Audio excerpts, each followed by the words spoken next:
আসন্ন কুরবানির ঘরের দোরগোড়ায় ত্যাগের মহিমায় মহিমান্বিত হয়ে আজকে এই চাঁপাইনবাবগঞ্জের সবগুলো বড় হাটের মধ্যে একটি অন্যতম হাট বটতলার হাট। সবাই গরু এবং খাসি কিনতে এসেছেন কুরবানি দেওয়ার জন্য। কুরবানির হাটে এসে বিভিন্নজন বিভিন্ন ধরনের মন্তব্য করছেন। বিক্রেতারা বলছেন গরুর তেমন বা খাসির তেমন দাম নেই, ক্রেতারা বলছেন চড়া মূল্য।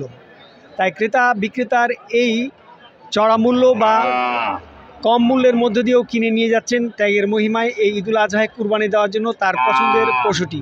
সর্বোচ্চ 2,17,000, সর্বনিম্ন 60,000-এ গরু কিনে নিয়ে যাচ্ছেন অনেকেই। আমরা এখন একজন ক্রেতার সাথে কথা বলব। তিনি গরু এবং খাসি দুটোই কিনেছেন। আসলে এই হাটে এসে কেমন গরু এবং খাসির দাম কেমন বলে আপনি জানাচ্ছেন এবং কীরকম গরু কিনেছেন, কত দামের মধ্যে কিনেছেন? আসলে গরুর হাট এখন শেষ মুহূর্তে, তো শেষ মুহূর্তে একটু দাম বেশি চাইছে। গরু আপনার সব রকমই আছে, আপনার 1,40,000, 30, 20। এই যে এটার দাম চাইছে আপনার 75,000। আমরা কিনে নি, তবে দাম দর বলতেছি ওকে, এখনো কিনা হয়নি। খাসি কিনা হয়েছে 25,000। সর্বোচ্চ আপনার উবুরে ভালো খাসি হলে আপনার হলো 35,000 পর্যন্ত সাশ্রয় মূল্যে কিনে পেয়েছি খাসি। ক্রেতা বলছেন যে তার খাসিটি পেয়েছেন তিনি সাশ্রয় মূল্যে।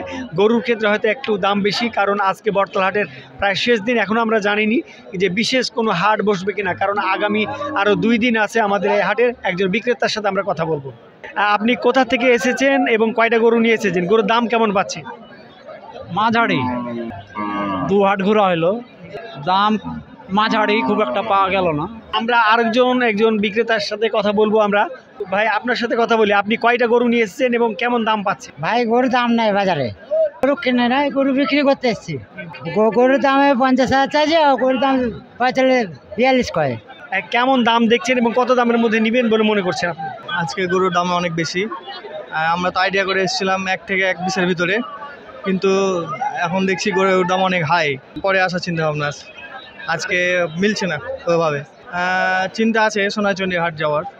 সরকারের পক্ষ থেকে সব ধরনের সুযোগ সুবিধা তৈরি করার জন্য, জাল টাকা নির্ধারণের জন্য এখানে আছেন, ঠিক তেমনই আছেন আইন শৃঙ্খলা বাহিনী। সেই সাথে কোনো কোরবানির গরু যেন গর্ভবতী না হয় সেইটা পরীক্ষার জন্য, বা অসুস্থ না হয় সেটা পরীক্ষার জন্য আছে স্বাস্থ্য বিভাগ থেকে লোকজন।